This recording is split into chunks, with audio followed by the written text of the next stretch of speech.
pemikiran kita.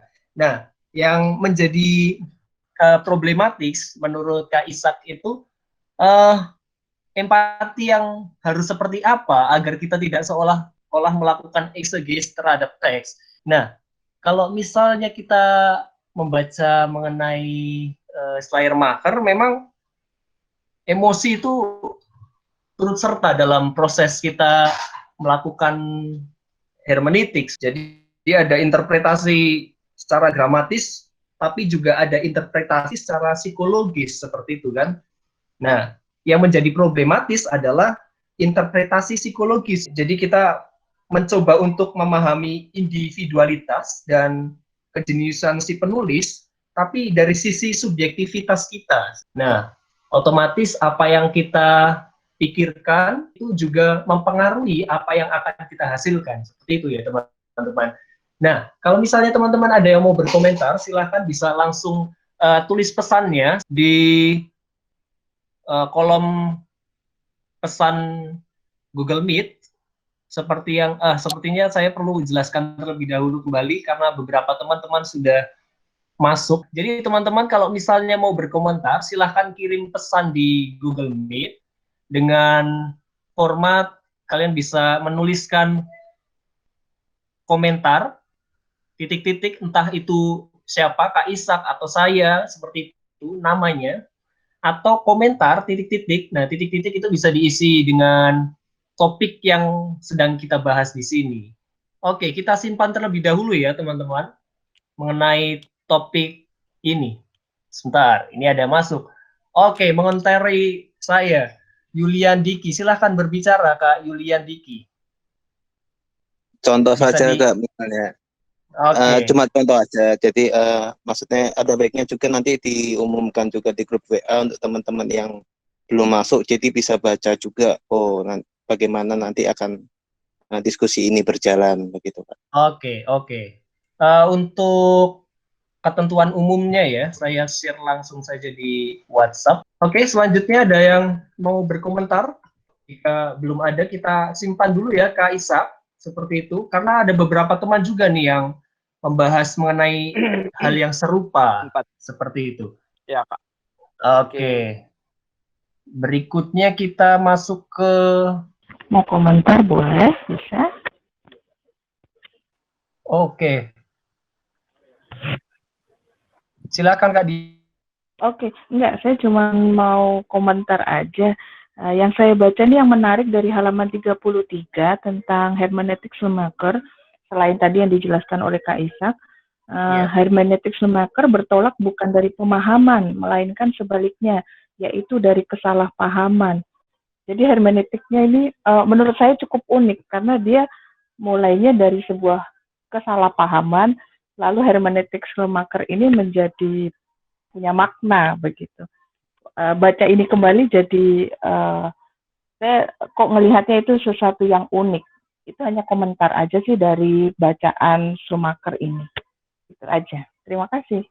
Oke. Mau dikomentari Kak Ishak? Kita lanjut coba, Bung. Oke, terima kasih. Nah, kebetulan ini Kak Hendrik ya. Kak Hendrik bisa masuk? Iya, Kak. Silakan.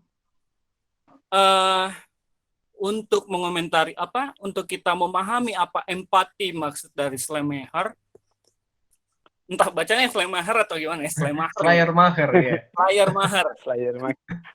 Schleiermacher kan tadi betul kata Kadian, berangkatnya adalah dari ketaksepahaman, dari misunderstanding.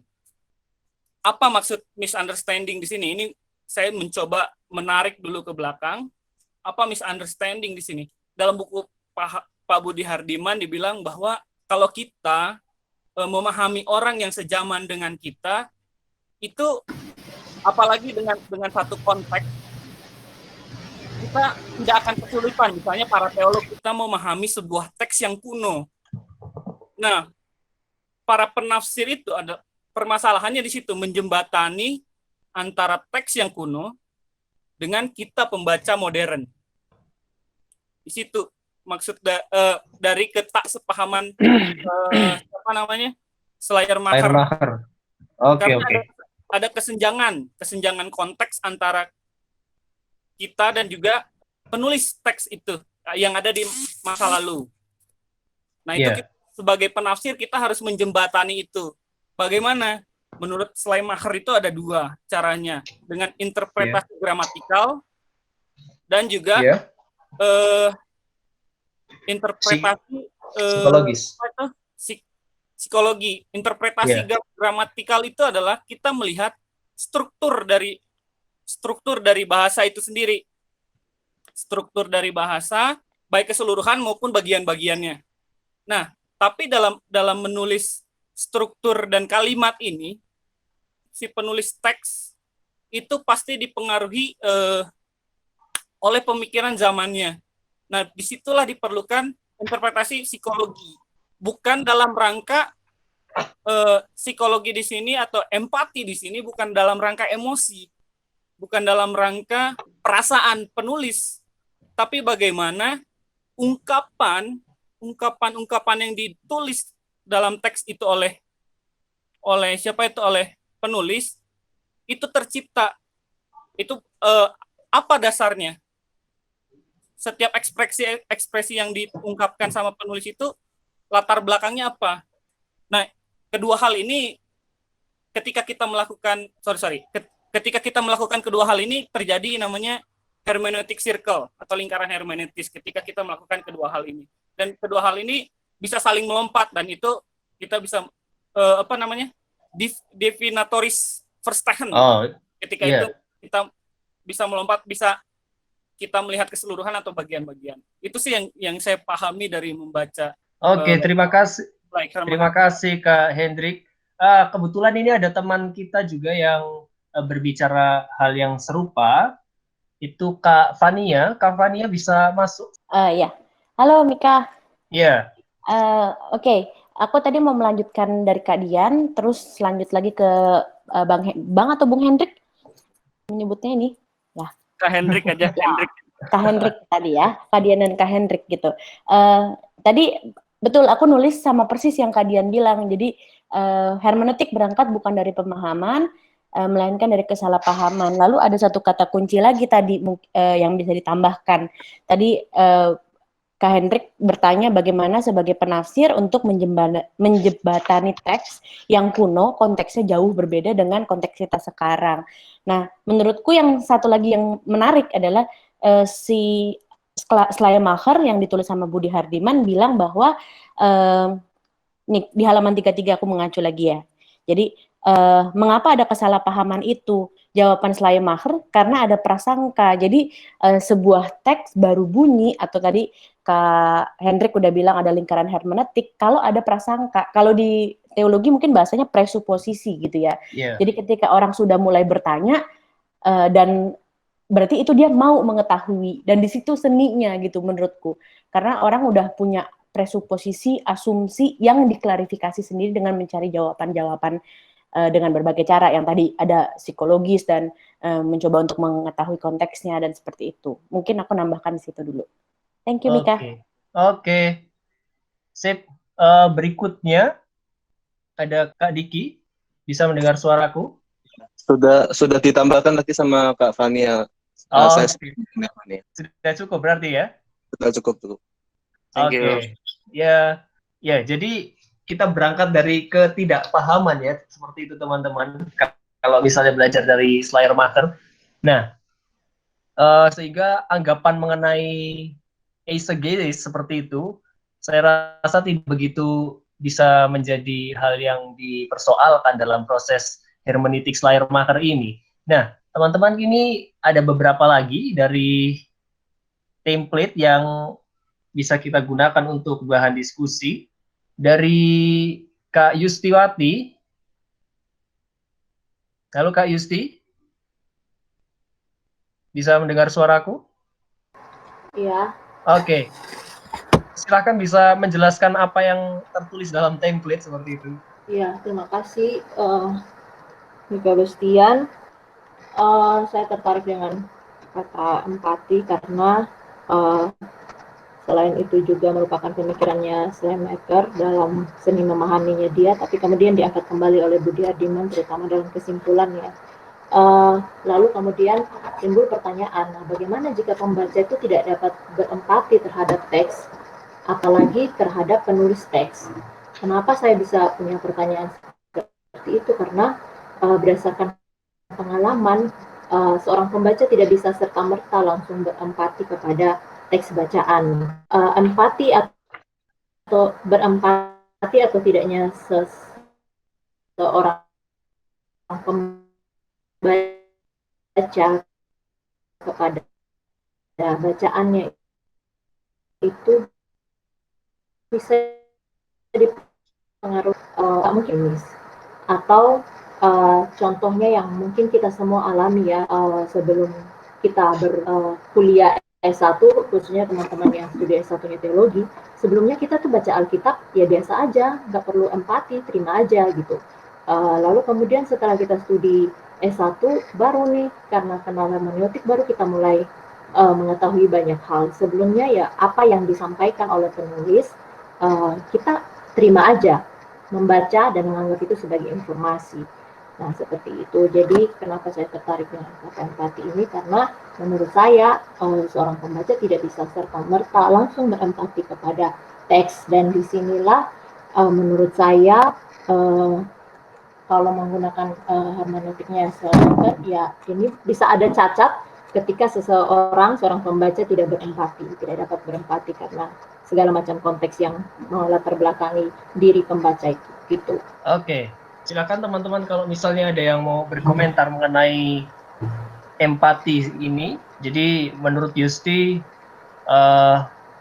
repot kalau misalnya seseorang yang tidak mempunyai empati itu mencoba untuk memahami. Jadi interpretasi psikologis yang mencoba untuk menelusuri individualitas seperti itu dan juga kejeniusan dari si penulis akan sulit seperti itu. Oke, Kak Nopri akan menanggapi Yusti. Silakan Kak Nopri, bisa masuk. Ya, saya nanggapi sedikit aja sih. Menurut saya kalau kita lihat soal empati, apakah kemudian seseorang bisa langsung berempati kepada bacaan? Saya narik lagi ke pembahasan yang tanggapan yang disampaikan sama Fania, bicara bahwa karena hermeneutiknya Schleiermacher ini berangkat dari ketidakpahaman, maka seni memahaminya nanti muncul ketika saya ada rasa keingintahuan untuk mencoba memahami apa yang sebelumnya tidak saya pahami. Nah, menurut saya ketika ada proses itu, di situ sebenarnya sudah muncul empati kecil yang menarik saya untuk lebih memahami apa yang mau saya pahami. Jadi menurut saya sederhana sih, ketika misalnya saya membaca novel nih, novel yang saya nggak kenal pengarangnya, kemudian tapi saya lihat reviewnya di Google atau di YouTube, saya rasa walaupun saya tidak kenal pengarangnya, walaupun saya tidak tahu awalnya ceritanya seperti apa, tetapi ketika saya baca reviewnya, saya pasti punya, kayaknya menarik buku ini, atau kayaknya menarik teks ini. Jadi empati muncul menurut saya ketika saya ada rasa ingin memahami, atau saya ada rasa mau cari tahu apa yang teks ini mau bilang sama saya. Oke, terima kasih Kak Nopri. Jadi kalaupun ada niat yang sangat kecil seperti itu ya, niat paling tidak untuk membaca teks ataupun membaca suatu realitas, mungkin kalau misalnya ditarik ke dalam hal yang lebih luas, itu sudah menjadi suatu niat untuk melakukan hermeneutis. Dan saya rasa ketika kita sudah membaca, katakanlah seperti itu, ya itu sudah melingkupi juga rasa empati, sehingga tidak bisa dikatakan juga bahwa seseorang tidak mempunyai empati ya. Ketika orang sudah mulai membaca suatu teks seperti itu, dia otomatis sudah mengalami empati. Ada ketertarikan sih, lebih ketertarikan, saya pengen tahu teks ini ngomong apa. Oke. Mulai dari itu kan sudah ada proses, kayak tadi kata Pak Fania singgung di awal, soal ketidakpahaman dan ada proses mau cari tahu, ada keingintahuan, itu kan sudah proses seni memahaminya di situ. Oke, iya benar Kak. Ya. Nah, ini Kak Murdikai Sopatsoli sedang ingin berbicara ini. Silakan Kak Murdikai. Bisa mendengar suara saya? Iya, Mas Mika. Sudah bisa Silakan. didengar? Oke, silakan Kak. Ya, terima kasih banyak untuk kesempatannya. Ini menarik karena kita membahas satu tokoh yang menjelaskan banyak hal, dan saya pikir justru yang menarik adalah kebanyakan kita, bahkan mungkin para pendeta, vikaris, dan juga pembelajaran kurikulum teologi itu kebanyakan tuh di sini, apalagi kalau sudah dijemaatkan, itu kebanyakan di Schleiermacher ini. Ya kan, jadi kita bisa lihat posisi kita saat ini ya, kebanyakan itu di Indonesia secara khusus, mungkin para teolog dan lain sebagainya, itu mereka banyak mengembangkan pemahaman ternyata ini pemahamannya Schleiermacher gitu ya, tapi malah belum cukup gitu, jadi mereka hanya sekedar ya cari-cari teks Yunaninya apa, Ibrani aja gitu kan, tapi tanpa memahami penulisnya, bahkan dikatakan melebihi penulisnya. Nah, dari Schleiermacher aja ini sudah banyak gagal paham ya bagaimana cara hermeneutik, apalagi sudah pindah ke Gadamer, Derrida, Heidegger, dan lain sebagainya. Itu luar biasa kompleks ya, kehidupan berteologi kita yang masih aja sebenarnya di Schleiermacher itu, ya kan? Itu di perkembangan kita saat ini ya. Tapi juga yang menarik yang saya pikir ialah pendapat dari Kak Fania tadi, saya pikir itu menarik karena menurut saya Kak Fania itu sementara mengkritik Schleiermacher sebenarnya, karena justru keingintahuan itu berasal dari prasangka gitu ya. Kita mengenali satu teks itu ada prasangka. Saya pikir itu kritik terhadap Schleiermacher, karena yang mengatakan bahwa bagaimana mungkin kita memahami teks atau asli penulis teks itu tanpa ada prasangka pembacanya lah. Ini kan kebalik, seharusnya justru kalau kita ada prasangka gitu kan, kita ada, kalau dalam bahasa feminis, suspicion hermeneutik kecurigaan itu, justru kita akan memahami maksud di dalam teks itu seperti apa. Nah, kritik kita terhadap Schleiermacher sepertinya di situ ya. Bagaimana mungkin kita memahami teks tersebut tanpa ada prasangkanya. Saya pikir Kak Fania sudah di dalam posisi untuk mengkritik ya tentang Schleiermacher ini, dan itu menjadi menarik bagi kita untuk kita teliti bersama kemudian. Nah, kemudian yang saya mau tanyakan juga sebenarnya itu ya yang seperti hal yang tadi kayak gitu kan, semuanya berangkat dari prasangka itu, ya kan? Jadi mungkin saat ini kita bisa meluruskan ya maksudnya Schleiermacher itu seperti apa, karena dia cuma dari F. Budi Hardiman ini dia cuma menjelaskan satu halaman yang kecil-kecil gitu aja kan, tidak menjelaskan secara mendetail itu kesalahpahaman yang diartikan itu seperti apa dan prasangka itu kayak gimana. Nah, kalau misalkan kita lanjutkan, itu bisa sampai ke pemahaman kita tadi bahwa seni kita untuk memahami sesuatu ya karena prasangka gitu, karena kecurigaan kita terhadap teks. Ya bagaimana mungkin kita bisa berkata bahwa ya ini perempuan, hai istri tunduklah kepada suamimu, kayak gitu kan. Nah, kalau kita tidak prasangka dulu terhadap teks, artinya loh ini kok gini. Nah, itu kan sudah ada prasangka-prasangka muncul ya, yang membuat kita untuk mari kita mendalami teks ini baik dari segi gramatis maupun psikologis. Nah, saya pikir ini memicu perdebatan kita dan dialog kita ya.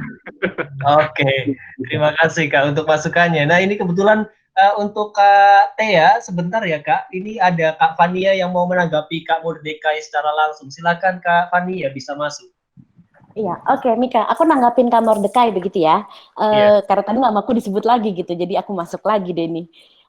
Iya, kalau menurutku tadi betul aku ada beberapa kritik untuk Schleiermacher gitu, tapi kita bahas satu-satu ya. Jadi menurutku kecurigaan itu karena kalau kita baca buku Schleiermacher, buku Schleiermacher menurut Budi Hardiman di sini, titik berangkatnya itu adalah melampaui literalisme. Jadi bahwa yang dulu dibaca dan literalisme itu fatalistik karena bisa menimbulkan kekerasan agama dan kekerasan atas nama agama karena membaca teks kitab suci yang sangat literal gitu. Jadi sehingga menurutku kecurigaan itu bisa artinya, kalau aku lebih melihat mungkin bisa dalam artian positif begitu, bahwa ada yang triggering, kita merasa tersentuh gitu hatinya untuk betul-betul membaca dengan seksama gitu. Kalau aku meminjam bahasa supervisor aku dulu, Hans de Wit, itu close reading begitu. Prof. Hans de Wit bilang kita baca teks sedekat mungkin dengan teks gali apapun itu. Nah, menurutku itu menjadi menarik gitu karena jujur kalau misalkan di teologi pas lagi kuliah ini senang banget yang namanya teologi kontekstual. Bagaimana ini teks dan konteks terus bermain begitu lalu berputar-putar di situlah. Tapi begitu sudah berkhotbah itu jatuhnya jadinya harafiah, literal lagi gitu loh. Jadi iya, karena itu jauh lebih mudah, tinggal comot ayat udah tinggal dipas-pasin aja tanpa perlu dengan metode tafsir yang ribet gitu. Dan ini aku menjadi mengingat bahwa oh pas aku baca Schleiermacher, oh betul teologi kita harus terus-menerus bermain atau berputar di lingkaran hermeneutik itu, baik yang gramatis dan psikologis. Nah itu kedua hal itu gitu. Jadi menurutku kecurigaan itu bisa didudukkan dalam sebuah perspektif yang positif yang adalah pendorong untuk terus kita berputar dalam lingkaran hermeneutik sehingga tidak stop gitu. Nah pertanyaan aku selanjutnya berkaitan dengan itu, Budi Hardiman bilang nih di sini bahwa ada halaman 46 memahami teks lebih baik dari penulisnya. Nah, pertanyaanku adalah, menurut Schleiermacher, teks itu maknanya tuh tunggal, miliknya si penulis, atau itu bisa kalau dia kan pakai bahasa hermeneutik reproduktif. Nah, kenapa aku melihat kayak kesannya bisa melampaui si makna penulis, kesannya berarti ya si penulis itu nggak oke gitu. Justru lebih oke ketika dibaca sekarang. Tapi kan si penulis juga punya konteks di zamannya, dan teks itu menjawab persoalan-persoalan di zamannya gitu. Nah itu mungkin ntar bisa jadi diskusi apakah sebuah teks terkhususnya teks kitab suci yang sangat sakral, apakah itu single meaning atau itu bisa bermakna ganda atau jamak begitu. Nah itu dulu dari aku. Thank you Mika. Oke, terima kasih. Kak Mordekai katanya dia sudah setuju dengan pemikirannya Kak Fania seperti itu. Oke, Kak mana tadi? Kak Tea yang mau menanggapi empati. Kak Tea bisa mendengar suara saya, Kak? Ya, bisa, Mika. Oke, silakan, Kak. Ya, mau menanggapi empati, menambahkan tentang empati, tapi mungkin juga nanti itu bisa jadi menanggapi pertanyaannya Fania tadi. Jadi, ada satu kata kunci lagi atau kalimat ya, karena 3 kata tentang empati, yaitu mengambil alih posisi orang lain. Nah, itu. Yeah. Itu kan memang kita berempati begitu. Jadi bahasa gampangnya kita turut merasakan, menempatkan posisi kita seperti orang yang misalnya sedang terluka atau sedih begitu. Kita menempatkan diri kita, posisi kita menjadi orang itu. Oke, divinasi ya Kak. Ya, tapi bukan berarti kemudian kita kalau bahasa pastoralnya itu terhanyut akan perasaan itu, bukan. Empati itu adalah mengambil alih posisi orang lain untuk kemudian kita juga berefleksi atas itu. Jadi tetap ada kognisinya. Oke. Ya, ada pemahaman untuk itu gitu, dalam refleksi untuk itu, sehingga kalau tadi menanggapi apa yang Fania tanyakan tentang apa tadi Van yang nggak tunggal tadi, kalau itu kemudian makna. Nah, makna. Ya, ketika empati itu kemudian digunakan untuk membaca suatu teks, maka kemudian kita bisa merefleksikan itu juga di dalam konteks kita sekarang gitu. Nah, konteks kita kan berbeda-beda gitu. Kalaupun artinya konteks kita saat ini Indonesia sama, tapi kan apa yang kita refleksikan tidak akan mungkin sama satu dengan yang lainnya. Jadi pasti maknanya tidak akan tunggal. Di buku ini juga saya lupa halaman berapa, Budi Hardiman juga menyebutkan ada banyak pemaknaan akan satu teks tertentu gitu, dari yang fundamental sampai yang liberal. Itu kan berarti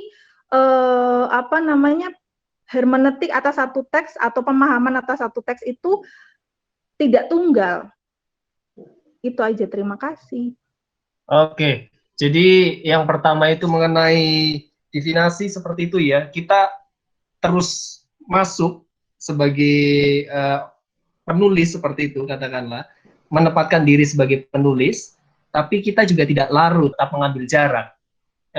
Lalu yang berikutnya mengenai teks tidak bersifat makna tunggal, melainkan sangat luas seperti itu. Nah, kebetulan ini Kak Fania langsung mau mengomentari, silakan Kak Fania masuk. Iya, Katea, tadi aku mau menanggapi Katea begitu. Ya, Katea ini sudah sangat ahli ya, karena pernah menjadi kepala kepala pastoral ya Kak di rumah sakit begitu. Jadi untuk masalah konseling pastoral, oke, aku tahu kredibilitasnya begitu.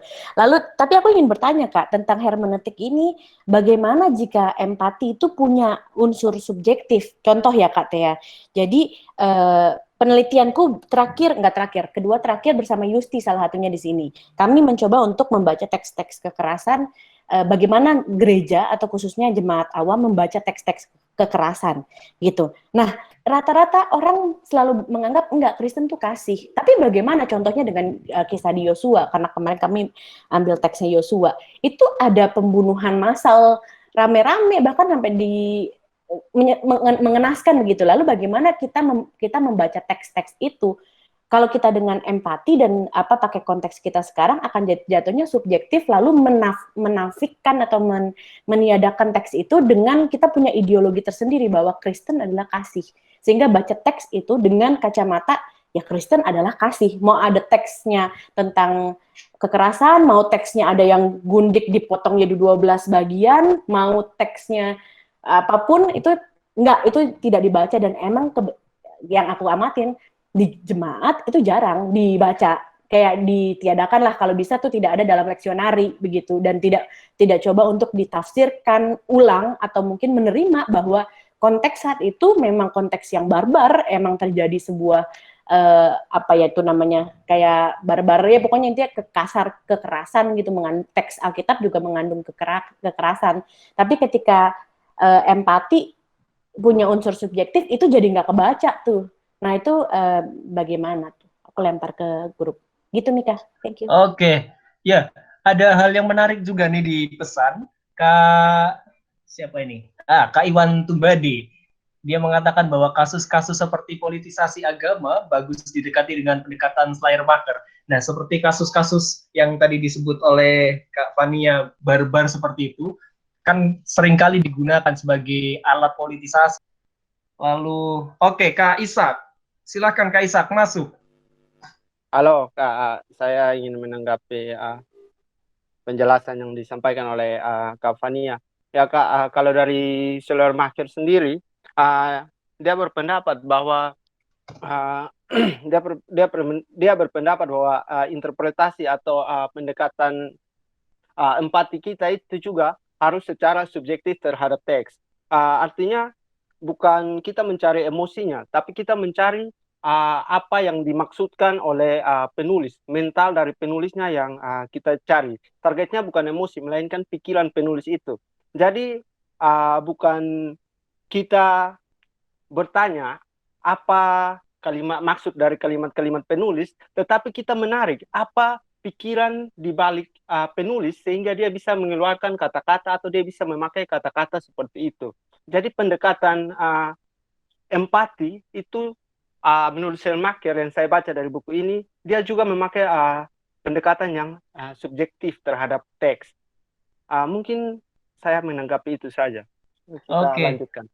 Oke, terima kasih Kak. Ini kebetulan Kak Murdekai juga hendak menanggapi Kak Tea dan juga Kak Fania. Silakan Kak Murdekai bisa masuk. Ya, terima kasih. Ya, oke, ini diskusi semakin panas ya. Iya. Ini dialog yang luar biasa, saling melengkapi ya. Ini bukan debat, minta maaf saya bilang perdebatan tadi. Kalau debat itu kalau ada menang, ini dialog. Ini saling melengkapi. Oke, menarik bagi saya karena pertanyaan Kak Fania itu kemudian menjelaskan banyak hal ya. Saya pikir ini sekali lagi ya, ini menarik karena semuanya sudah dalam ranah mengkritik.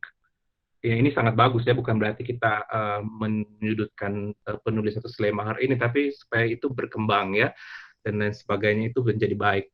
Nah, kemudian dari pertanyaan ini menjadi penting karena kita tidak melihat atau Schleiermacher itu sendiri, kalau bagi saya ya, tidak tahu ada teman-teman lain, itu hanya berpikir dalam konteksnya penulis, baik itu dan lain-lain sebagainya. Tapi dia kurang menjelaskan tentang si penafsir, gitu ya. Dia menjelaskan tentang si penafsir itu, tuh bagaimana dia berkelindan dengan subjektivitasnya, gitu kan, dengan apakah dia bisa subjektif atau objektif, atau apakah orang bisa begitu objektif mungkin tanpa ada subjektif, gitu kan. Itu kayak ada penelitian-penelitian kan, seperti kalau kita turun lapangan penelitian, kalau kita menghadapi satu fenomena, apalagi fenomena sosial misalnya, nah pertanyaannya apakah kita akan benar-benar objektif untuk melihat fenomena itu? Apakah ada sisi subjektivitas yang akan mengikuti kita, kayak gitu kan? Dia mengikuti kita.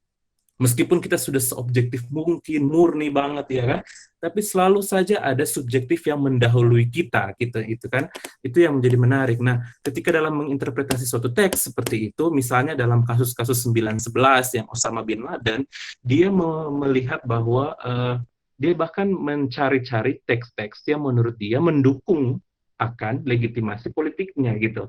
Legitimasi untuk bagaimana agama itu menjadi bagian yang sangat penting dari hidupnya untuk menghancurkan orang lain atau untuk membasmi orang lain, memberikan yang lain dan lain sebagainya. Itu menarik sekali ketika melihat akan hal itu, ya kan? Karena itu semuanya berangkat dari apa? Dari penafsirnya atau tokoh yang menafsir teks itu.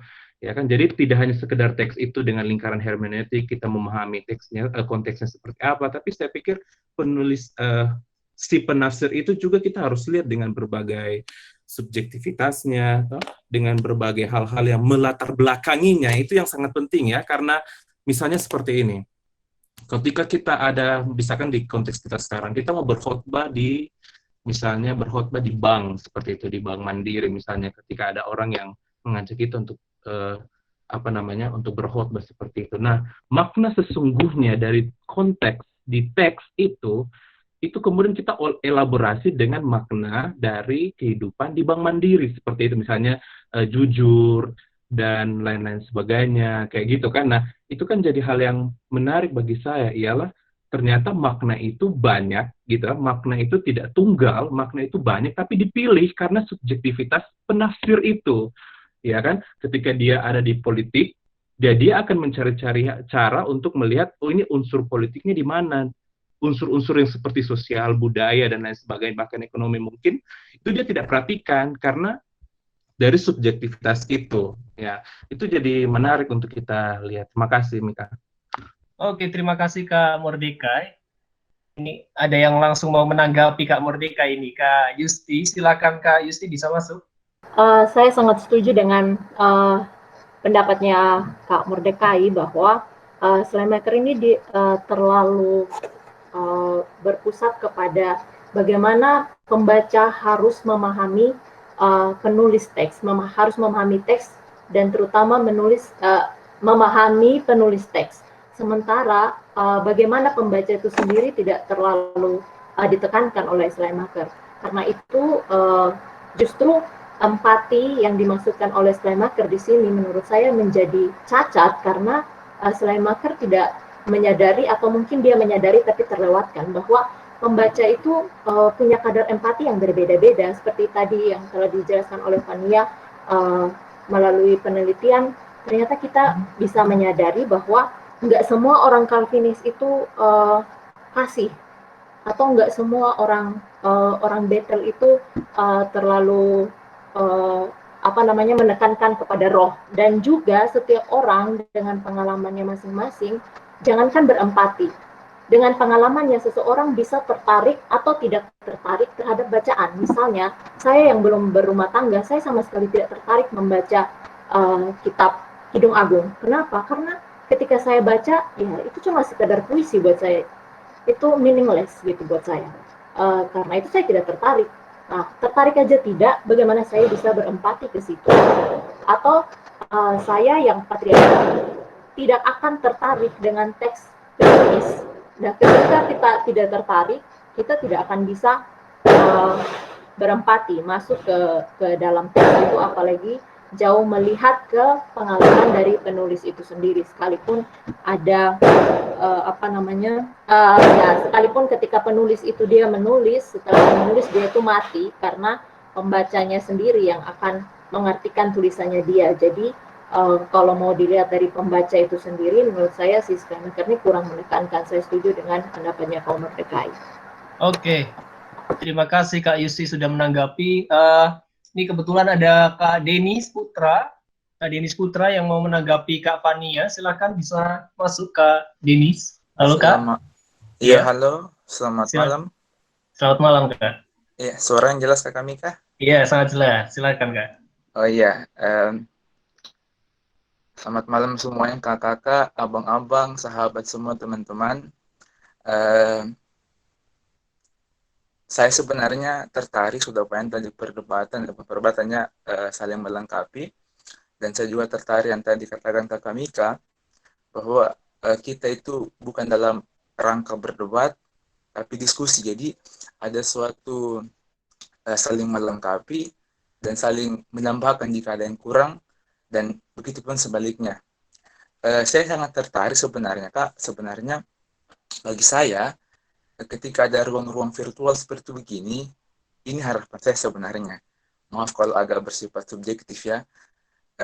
Biasanya saya senang kalau kita berjumpa ini, kita belajar bersama, tapi juga yang berbicara, maaf agak subjektif, kita bisa menampilkan videonya supaya kita saling mengenal, melihat, jadi tidak hanya sebatas mempelajari, tapi juga membangun emosional.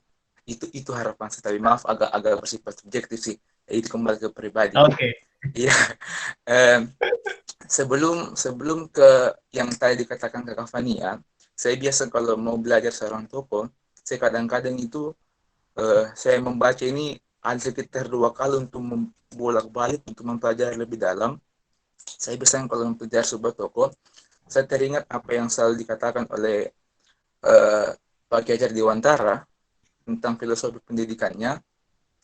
Semua orang adalah guru, semua orang adalah murid, dan semua tempat adalah sekolah. Nah, saya menjembatani itu kepada Slemaher bahwa pemikiran Slemaher ini, dia pasti pernah berjumpa dengan siapa, dia pernah ada di tempat di mana, sehingga dia mencoba merumuskan hermeneutik romantiknya. Saya tertarik sebenarnya, kenapa harus kata romantik atau romantis itu? Saya telusuri lebih dalam, sebenarnya kan romans yang mungkin kita ketahui juga bersama ya, bukan mengajar seperti ini, tapi ini saya mencoba membahasakan dengan perspektif saya.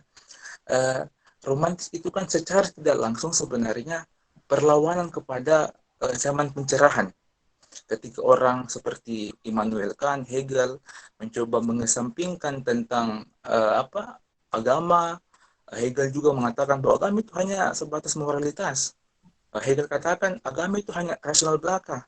Nah, menariknya dari Slemaher, ia ketika berjumpa dengan keluarga ini lagi, karena berjumpanya dengan keluarga cendekiawan, sastrawan, dikatakan di bukunya Pak Budi Hardiman, seperti Van Humboldt, Rahel Sapa, Verhagen, dia cukup terprovokasi mungkin ya, untuk kayaknya harus saya mengangkat teks-teks kuno, mengangkat agama, tradisi, kebijaksanaan itu ke dalam. Jadi romantisme itu suatu ada sebenarnya perlawanan secara implisit bahwa keadaan yang cukup mengesampingkan agama, dia mau kembali ke belakang, berromantis. Nah, itu mungkin yang saya coba gambarkan.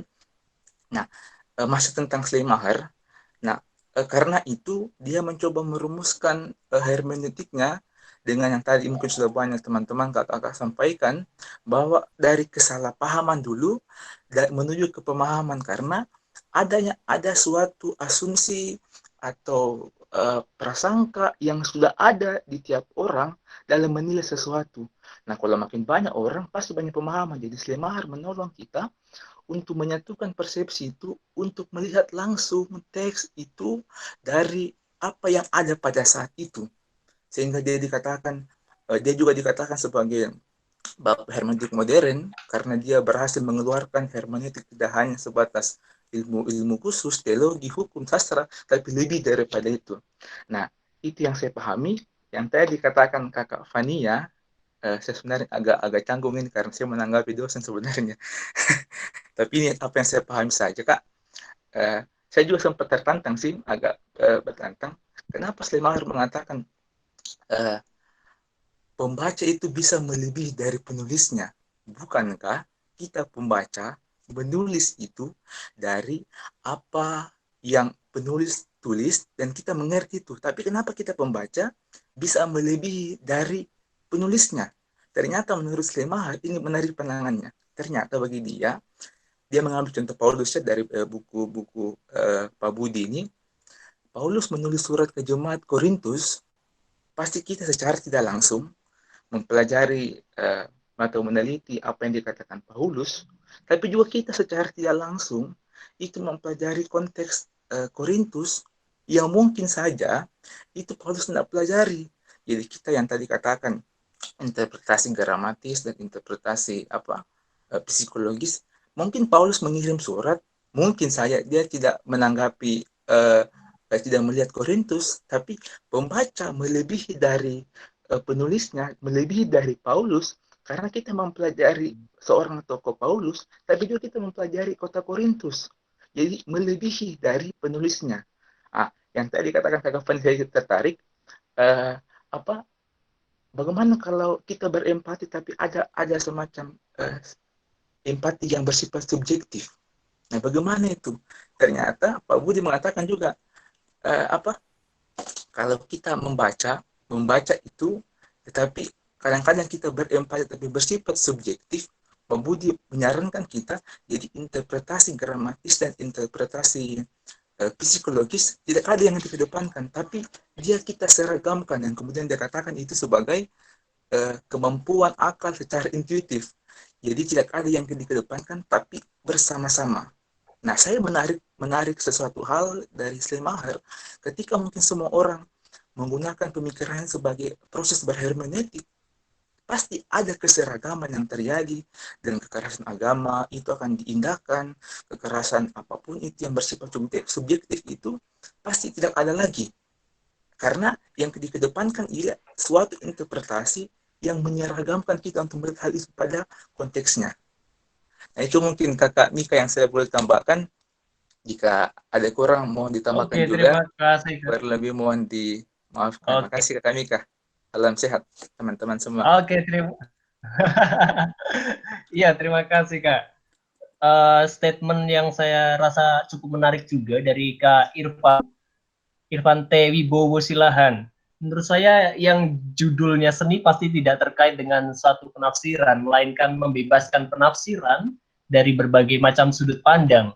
Sekalipun subjektif tidak masalah, karena setiap penafsir jelas subjektif, yang penting dapat dipertanggungjawabkan penafsir. Nah, Kak Hendricks mengatakan bahwa menurut Schleiermacher dalam memahami mana yang lebih penting, ungkapan teks atau alam mental si penulis. Nah, ini kayaknya bisa dikaitkan juga mengenai keterbatasan pengetahuan kita pada saat ini, atau mungkin malah bisa dikatakan juga kita lebih tahu banyak hal daripada si penulis. Kak Hendricks bisa mendengar suara saya, Kak? Bisa, kami Kak, bisa. Oke, silakan Kak. Bisa menjelaskan apa yang Kakak tulis di template itu, Kak? Sambil saya menanggapi pernyataan-pernyataan yang sebelumnya ya, tentang empati. Oke. Menurut Schleiermacher itu, kalau yang saya baca, dan saya juga sambil mencari, karena kata empati ini saya mencari tahu, kan buku Budi Hardiman ini pernah dibawakan di komunitas Salihara, dibawakan dulu di komunitas Salihara, baru dibukukan. Di komunitas Salihara itu 2014, dibukukan 2015 kalau nggak salah. Nah, di sana dalam presentasinya Pak Budi Hardiman mengatakan bahwa empati yang dimaksud dalam Schleiermacher ini bukan perasaan-perasaan atau emosi. Empati atau psikologi yang dimaksud oleh Schleiermacher itu bukan itu, tapi bagaimana kita bisa merekonstruksi cara berpikir penulis sehingga dia mengekspresikan pikirannya itu melalui menjadi teks. Begitu, itu yang saya pahami. Terus saya bertanya, apakah kalau misalnya kan caranya dua tadi, interpretasi gramatik dan juga interpretasi psikologi. Dalam memahami ini, mana yang paling penting? Apakah ketika kita memahami ini pas saya baca kemarin, dan saya udah ada jawabannya sih. Pas saya membaca kemarin, mana yang lebih penting? Ternyata menurut Schleiermacher keduanya, dan itu menjadi lingkaran hermeneutis. Karena ketika kita memahami ungkapan atau teks atau strukturnya, tetapi tidak memahami mental si penulis alam mentalnya, kita tidak akan menemukan makna, itu tidak akan keluar menurut Schleiermacher dari apa yang saya pahami dari bacaan di buku Budi Hardiman, dan saya baca di Lauren K. Smith bahwa interpretasi itu bertujuan the goal of the hermeneutic is to understand the utterance at first just as well and then better than its author. Jadi keduanya penting. Jadi ekspresi gramatikal si penulis dan juga alam mentalnya, alam pikirnya perlu dipahami oleh penafsir, karena yang dia lawan pada saat itu seperti Kak Fania bilang tadi di buku Pak Hardiman juga ada, yang dia lawan adalah literalisme, begitu kira-kira yang saya pahami, Kak. Oke, terima kasih Kak Hendrik. Ini Kak Iwan Tumbade mau mengomentari Kak Hendrik. Silakan Kak Iwan Tumbade, bisa masuk. Ya, terima kasih. Yang pertama, menarik kalau kita baca Schleiermacher ini, setiap tulisan-tulisannya itu atau diri Schleiermacher itu dikenal dalam manuskrip yang ditulis oleh Friedrich Lutz. Yang menarik tadi yang dikatakan Hendrik tadi bahwa mana lebih dulu atau mana yang menjadi pusat Schleiermacher, gramatikal atau psikologis.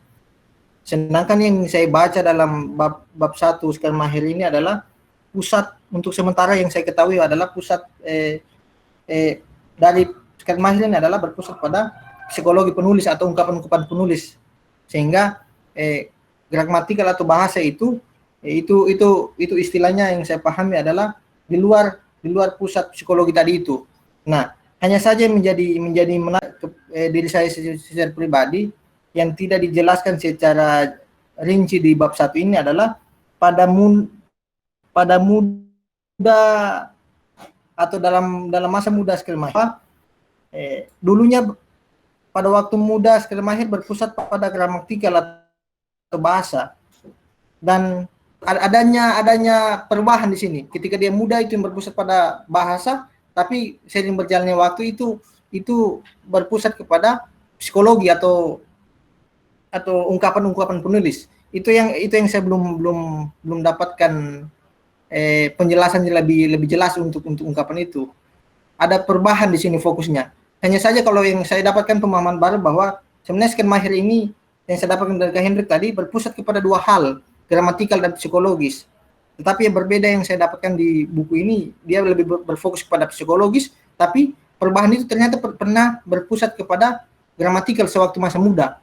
Mungkin itu saja dulu untuk sementara, Kak. Oke, terima kasih Kak. Ini kebetulan Kak Fania juga mau menanggapi. Silakan, bisa masuk Kak Fania. Oke, sudah terdengar? Oke, bisa. Silakan Kak. Oke, aku mau menanggapi dua begitu. Yang pertama tentang lingkaran hermeneutis dulu ya, karena barusan tadi siapa yang tadi ya? Sebelumku nih siapa? Ishak ya? Bukan. Iwan. Iya, Kak Iwan. Aku menanggapin Kak Iwan tentang lingkaran hermeneutik begitu. Kalau misalkan kita lihat Budi Hardiman mengkutip, aku pikir dia mengkutip langsung dari Schleiermacher begitu di halaman 42 dan 43, 42 bawah dan 43 atas begitu, bahwa pendirian Schleiermacher atas persoalan tersebut adalah bahwa kedua tugas itu sama sekali setara. Lalu di bawahnya lagi dia bilang kita memahami baik interpretasi gramatis maupun psikologis harus diperlakukan seolah-olah keduanya dapat saling dipertukarkan. Jadi kalau dari yang aku tangkap ini keduanya itu setara, dan aku setuju sih, karena kita maksudnya setara itu bukan dalam artian langsung sama-sama dilakukan gitu, karena menurutku ketika kita membaca teks, kita harus bisa berfokus dulu yang mana ini interpretasi gramatis, yang mana ini interpretasi psikologis, dan dua-duanya bisa dilakukan berganti-gantian begitu. Dan justru menurut Schleiermacher adalah keseimbangan itu tuh yang membuat kita benar-benar melakukan hermeneutik reproduktif itu ketika bisa melihat atau melakukan interpretasi dari kedua sisi itu, dua lingkaran itu begitu, yang didasari dari kecurigaan atau prasangka itu. Nah, selanjutnya Kamika, aku tadi menanggapi yang Denis begitu. Iya, silakan Kak. Menarik sih, akhirnya setelah 1 jam pembahasan nih, nggak terasa udah panas banget nih. Kita akhirnya kita mempraktekkan apa yang Schleiermacher bilang dalam teorinya, yaitu adalah kita mencoba sekarang masuk ke si Schleiermacher-nya. Tadi Kak Denis sudah sedikit menyerempet gitu. Nah, aku jadi berpikir, oh iya, kalau kita tahu posisinya si Schleiermacher tuh lahir di mana, dengan konteks apa, kita akan jadi tahu persis nih. Tadi aku udah ketemu nih clue-nya begitu, bahwa Schleiermacher itu kan hidup di abad 18 akhir gitu ya teman-teman, dan dia berangkat pemahaman filsafatnya itu tidak lepas dari agama atau teologi begitu, dan dia lahir di mana, kalau aku nggak salah baca gitu, papanya itu pendeta tentara atau pokoknya intinya ada dari latar belakang pendeta begitu. Nah, diajarkan sangat Calvinis yang doktrin banget, pietis banget gitu, bahwa inkarnasi, penebusan dan segala macam itu betul lah 100% tanpa nggak boleh dipikirin pakai rasio. Nah, dia dididik dari keluarga seperti itu, tapi dia lahir dan besar dengan didikan seperti itu, tapi dia besar di abad pencerahan atau enlightenment atau Aufklärung.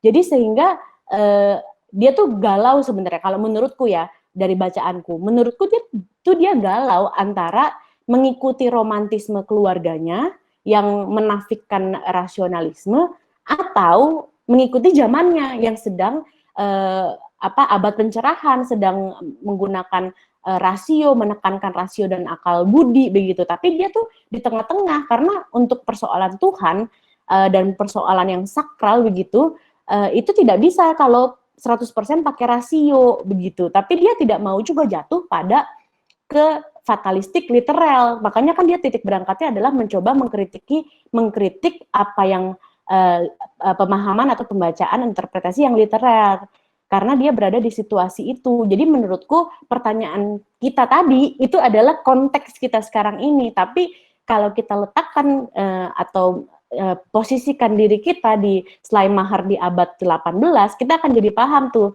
bagaimana dilematisnya dia tidak mau romantisme menelan-nelan doktrin begitu saja bulat-bulat karena dididik sama orang tuanya begitu, Calvinis yang sangat pietis, tapi tidak mau juga keikutan arus di mana sangat menekankan rasio, karena menurutku karena dia background-nya juga ada teologinya, sekuat-kuatnya otak kita itu nggak bisa, karena kan Calvinis gitu, sola scriptura, sola gratia, dan sola lainnya begitu. Jadi tuh mungkin ya dia ada di posisi itu, sehingga pertanyaan ketika tadi kita bilang bagaimana nanti kalau penafsirannya jamak, bagaimana kalau nanti ada radikalisme yang didasarkan pada fanatisme sebuah teks kitab suci yang triumfalis begitu. Nah itu tuh sebenarnya belum dijawab sama Schleiermacher. Kita cari sampai ke perkamen-perkamennya, menurutku belum, karena itu menurutku dia cuma berangkat di titiknya dia, dan dia tuh kayak promotor atau mungkin penggerak pertama untuk orang membaca sebuah teks kitab suci berani untuk tidak baca harafiah begitu, tapi mencoba untuk ada loh pilihan lain dengan lingkaran hermeneutik, dengan interpretasi gramatik, dengan interpretasi psikologis yang terus-menerus. Hermeneutik itu hermeneutik reproduktif loh. Nah menurutku di situ cukup clear, dan bagiku sendiri ya make sense gitu. Tapi mungkin teman-teman juga punya pandangan yang lain begitu, karena tadi yang Denis bilang, enggak, aku mah juga dosen-dosen baru kok, tenang aja. Jadi kita semua di sini seperti ruang guru ya, semua murid, semua guru begitu. Jadi gitu sih masukan dari aku, Kamika. Terima kasih. Oke, terima kasih. Siap, Kak. Ini kebetulan Kak Hendrik mau kasih komentar nih. Kak Hendrik, silakan masuk Kak Hendrik. Mau menambahkan dari Kak Fania tentang sejarah latar belakangnya si Schleiermacher ini. Dia kalau di bukunya Budi Hardiman, kalau nggak salah Budi Hardiman bilang dia ini hermenetikus sejati karena nggak mau mempublish karya-karyanya begitu. Ini untuk sekalian juga melengkapi Kak Denis tadi, ada yang kenapa waktu muda dia bilang dia lebih ke gramatikal, karena menurut Budi Hardiman orang hermenetikus sejati dia nggak puas dengan karya-karyanya begitu, makanya dia nggak pernah publish. Jadinya yang menemukan karyanya pun seorang muridnya itu Friedrich Lucke kalau nggak salah. Di halaman berapa di situ di buku Budi Hardiman ada. Kira-kira menambahkan itu. Jadi mungkin pada saat menulis tentang hermeneutik ada perubahan, ada dinamika dari cara berpikir siapa ini namanya Schleiermacher itu sendiri begitu, sehingga akhirnya dikomentari oleh para ahli dan kita sudah mendapatkan pikirannya sekarang seperti ini. Kayak gitu Kak Mika, tambahannya bahwa Schleiermacher itu tidak langsung mempubliskan karya-karyanya. Oke, terima kasih. Ya teman-teman, kita punya waktu tinggal 10. Sorry Kak Mordekai. Silakan Kak Mordekai bisa masuk. Kita punya waktu 10 menit lagi ya teman-teman. Mau menanggapi saja yang Denis dan Kak Fania tadi. Sebenarnya yang lebih bagus dan memang idealnya ya, sebelum kita melangkah lebih jauh, nanti mungkin bisa jadi masukan untuk minggu depan ya. Kita bisa membahas dulu mungkin tokohnya dia punya latar belakang gitu ya, atau mungkin sedikit apa yang kita bisa dalami tentang kehidupannya seperti apa gitu kan. Karena kalau kita tidak mendalami itu, nanti pada saat kita mau menanggapi, karena ada beberapa orang sudah sampai kepada tahap mengkritik gitu. Kalau dalam bahasa ilmu sosialnya itu sudah ada antitesis gitu kan, antitesis terhadap tesis sehingga menimbulkan sintesis gitu kan. Itu yang kemudian jadi masukan buat kita bersama ya, supaya diskusi kita mungkin minggu depan jadi lebih baik. Nah, kemungkinan yang tadi yang saya tanggapi dari Denis ialah karena kemudian kita kan sudah membaca akan hal ini, dan juga Kak Fania dan juga saya juga sudah ada beberapa hal yang mungkin sudah sampai kepada mengkritik itu, tapi bukan berarti kita melupakan latar belakangnya dan lain-lain sebagainya. Itu baik untuk kita mencermati posisinya seperti apa. Tapi kemudian yang harus kita juga lakukan sebagai kaum akademik dan kaum intelektual ialah kita juga harus bisa untuk mengkritisi gitu kan, harus mengkritisi guna untuk mengkonstruksikan kembali. Artinya mengkritisi dalam hal ini seperti yang saya pahami tadi itu bukan sekedar untuk menyudutkan dia sebagai penulis dan tidak setuju segala hal yang apa yang dia pikirkan ya, tapi juga bagaimana kita mau mengembangkan dia gitu dalam konteks kita supaya lebih berkembang ya kan. Kalau dalam bahasa filsafat ilmu sosial itu disebut sebagai falsifikasi gitu.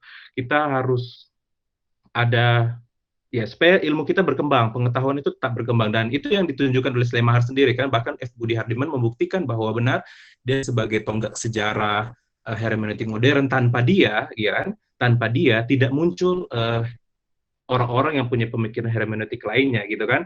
Nah, seperti dalam mungkin ilmu sosial kita mengenal 3 tokoh, misalnya Marx, Durkheim, dan juga Max Weber, seperti itu. Tanpa 3 orang ini, atau mungkin sebelumnya Auguste Comte sebagai bapak sosiologi, tanpa mereka itu maka tidak ada muncul teori-teori yang update gitu kan, teori-teori update gitu. Tanpa mereka kita belajar, kita tidak, kita harus tanpa mereka gitu kan, tanpa mereka kita tidak gitu kan, untuk berkembang lebih lanjut dan lain sebagainya. Nah, itu menjadi pemikiran yang menarik ya, mungkin minggu depan bisa kita sampai ke hal seperti itu.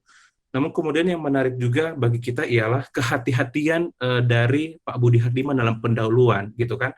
Mungkin kita bisa mencermati kehati-hatian dari Bapak Budi Hardiman karena dia menjelaskan bahwa dampak dari hermeneutik atau dalam memahami itu ketika dengan subjektivitas yang seperti yang sudah kita sama-sama jelaskan tadi, itu memunculkan aliran-aliran baru gitu kan. Aliran-aliran baru bukan pemahaman gitu kan, bukan pemahaman yang justru saling melengkapi satu dengan yang lain, tapi kemudian menimbulkan aliran-aliran kayak gitu kan. Aliran-aliran itu yang mungkin jadi perdebatan yang mungkin dalam pendahuluan kita memperhatikan sejarah-sejarah yang kita lihat ialah bagaimana abad pertengahan itu ada perpecahan, perpecahan kekristenan Barat dan Katolik Roma hanya karena apa? Hermeneutik yang berbeda. Nah, itu jadi persoalan. Jangan sampai atau kita harus hati-hati, jangan sampai nanti ketika kita mau dalam proses memahami itu menimbulkan pergolakan dari segi hermeneutik akibat perbedaan pendapat dengan orang lain sehingga menimbulkan aliran-aliran yang berbeda gitu kan. Seperti kita sekarang ini kan di Protestan kita banyak sekali aliran-aliran ya karena berbeda hermeneutik kita gitu. Nah, kemudian nanti muncul oikumene gitu. Oh ya, selamat ulang tahun PGI ya semua. Iya, seperti itu ya. Ya, itu menjadi kehati-hatian bagi kita dan jangan lupa interpretasi dan yang seperti yang dijelaskan oleh Schleiermacher ini dia harus setara gitu ya. Dia harus gramatis dan juga psikologis gitu kan, bukan mendominasi tapi saling melengkapi seperti saling dialog saling dengan yang lain.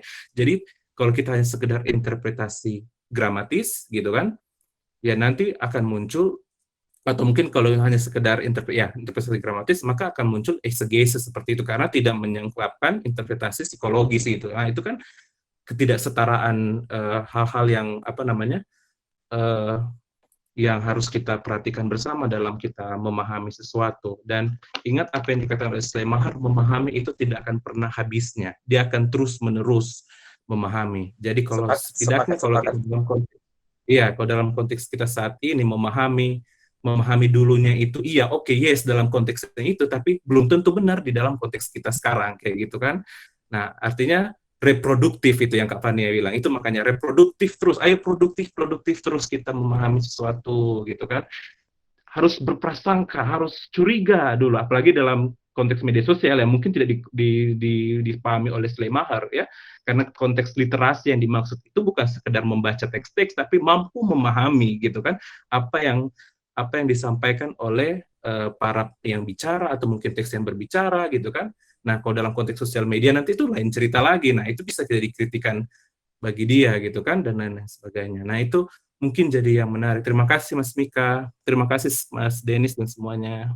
Oke, terima kasih Kak Mordekai untuk masukannya. Nah, teman-teman, berhubung waktunya sudah menunjukkan 8.26 di sini, dan kita sangat terbatas dalam hal diskusi virtual ini, kita bisa lanjutkan nanti atau mungkin bisa dilanjutkan dalam grup WhatsApp seperti itu kalau misalnya berkenan.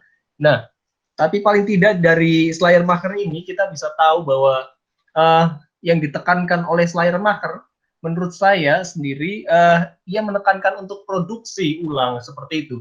Jadi makna itu tidak final atau dalam teks tersebut tidak serta-merta berhenti begitu saja, melainkan dapat dilengkapi oleh pengetahuan yang ada di luarnya, entah dari pembaca generasi berikutnya, bahkan generasi-generasi yang akan datang, seperti itu. Nah, dan kita akan mempelajari hermeneutik lebih lanjut lagi mengenai memahami sebagai metode ilmiah yang akan kita bahas bersama dengan Dilte, seperti itu, di minggu depan. Nah, karena kita sudah cukup larut seperti itu teman-teman, saya sudahi saja untuk virtual discussion-nya pada malam hari ini. Ya teman-teman, mungkin nambahin sedikit Kak Mika tadi bahwa di setiap sesi kita ini tidak ada yang namanya kesimpulan begitu, karena kalau kesimpulan berarti menafikan bahwa kita ini adalah bermakna tunggal, kita bebas untuk menginterpretasi dan punya konteks sendiri-sendiri gitu. Jadi kalau tadi teman-teman dengar, Mika juga nggak memberikan kesimpulan gitu, karena harapannya setelah diskusi ini tadi kita udah dapat banyak masukan begitu, ditambah kita baca sendiri, harapannya bisa kita lebih dalami atau refleksikan sendiri begitu. Oke, seperti itu. Terima kasih Kak Fania untuk masukannya. Sama terima kasih buat teman-teman yang udah ngisi template. Semoga itu membantu. Itu salah satu cara yang dari kami para tim mencoba untuk bagaimana agar teman-teman membaca tapi juga menulis begitu. Karena nggak usah nulis yang kayak nulis paper atau resume gitu, tapi dengan cara yang fun. Kalau ada teman-teman yang belum bisa hubungin Mas Min Mika atau bisa menghubungi aku gitu. Nanti kita akan kasih tutorialnya begitu untuk mengisi template itu. minggu depan akan dapat template lagi. Gitu. Oke, siap. Iya, terima kasih. Nah, teman-teman, setelah kita melakukan diskusi ini, ada formulir yang bisa teman-teman isi seperti itu sebagai evaluasi kami. Seperti itu, tinggal diisi aja sesuai dengan apa yang teman-teman rasakan. Jadi jujur aja lah ya, nggak usah malu-malu terus kasih nilai. Termasuk tadi itu loh ada yang bilang bahwa penting juga untuk menjelaskan tokoh, itu kan masukan juga buat kami.